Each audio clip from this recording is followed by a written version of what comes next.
Hi, it's Paul here, and I'm just going to make you a quick video to explain how I produced the 3D Facebook post.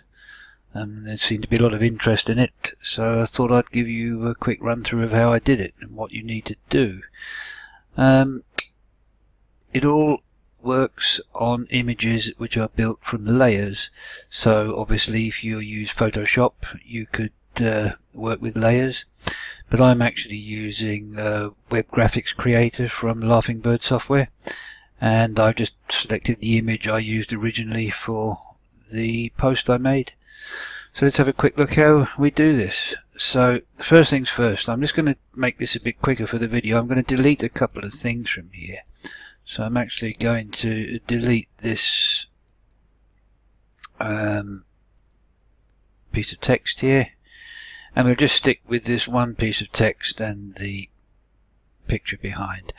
So you'll see that if I click on these, they're each individual elements of the actual picture. So for instance, if we click on this one here, that is just the water. So let me just undo that to put it back where it belongs. Okay, so the starting point for all this is to actually save a copy of the original image. So before we do that though, let's just change this wording here, and we'll put 3D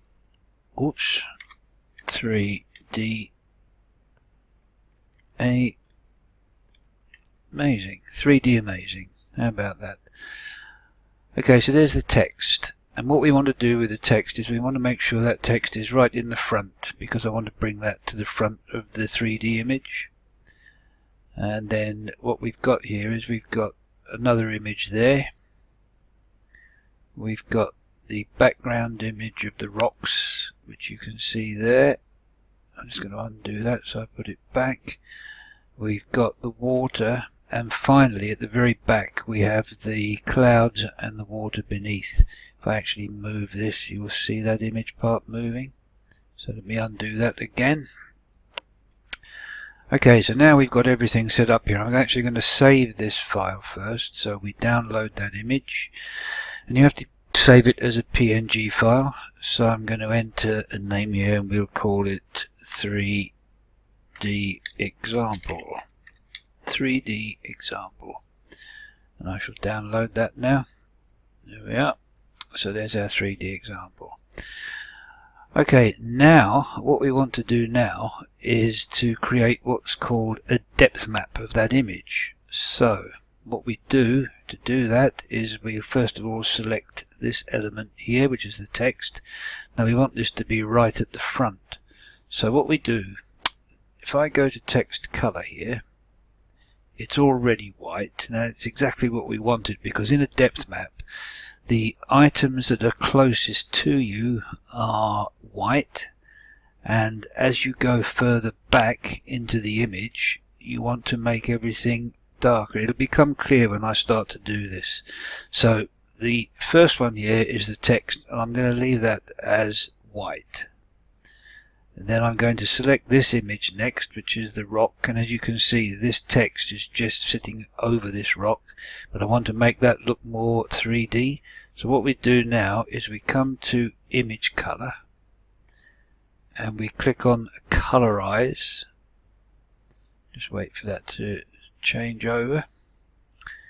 And what we do then is, because this rock wants to sit a little bit behind the text, we're going to make it a bit darker than the text. So white is closest to you, black would be furthest in the distance, which is what we're going to use for the very background in a minute. But I'm going to make this rock here just a darker shade of grey. So the image is white, so let's bring this image here. Because I'm recording the video, this is quite slow to respond, and I want to push up the opacity here, and it will become very clear in a minute. If I bring this opacity up to 100%, so there's white, and you can see now I'm going to actually make this one a little bit darker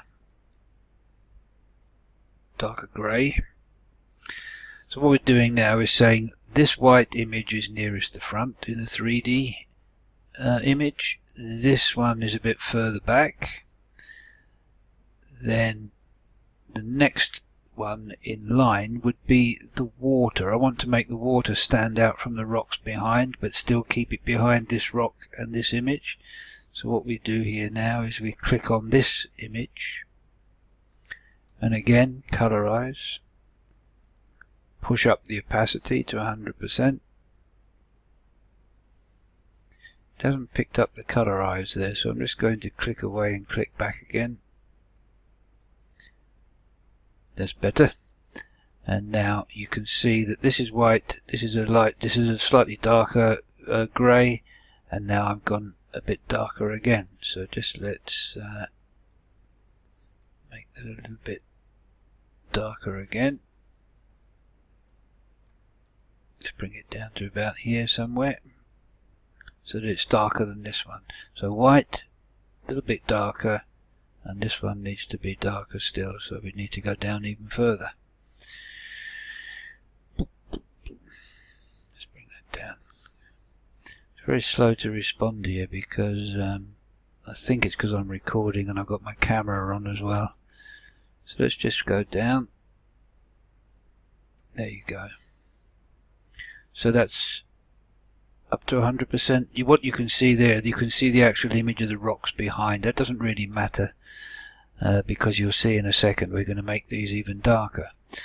So we've got white, a little bit darker, darker again, a darker grey. Then we select the rocks, and again we want to colorize those, and we want to make the opacity of those 100%, and you can see now we want to make those even darker because we want those to be behind the water. You'll see all this come together in a second. Let's make that a bit darker again, darker again.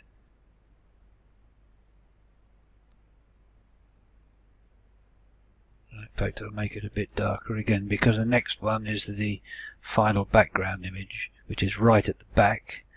So if we select this, which is that, we can actually delete the back image. You'll see how this all fits in a minute. And then if we colorize this, if I click on colorize again, hang on 1 second.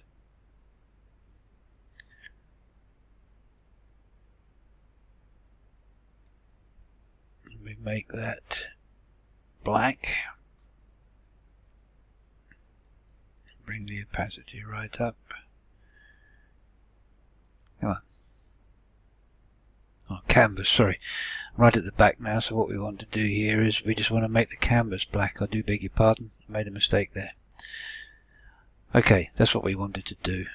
So, okay, so what you can see now is we've got this image depth map built. So the white is going to be closest to you and the black is going to be furthest away. So we've got the white writing close to us, this rock is slightly further back, then the water further back again, the rocks further back again, and finally the background at the very back. So this is our depth map. So what we do with this is we save this again as another PNG file, and we call this 3D example underscore depth. Quite important that you call it this. It'll all become very clear in about 3 seconds. So if I download this as well, so now we've got our 2 examples here. So if I actually show those in a folder, there they are at the top there. So if I come over to Facebook now, and I come to what's on your mind here, and I make a post. For the purposes of this, I'll leave it for only me for a second. And all we do now to create the 3D image is we click on photo and video. We pick up 3D example, 3D example depth, and we upload them both together. And as they upload together, what you will see here now is Facebook builds them into a 3D image, and as soon as it's finished it'll make it a little bit clearer, obviously.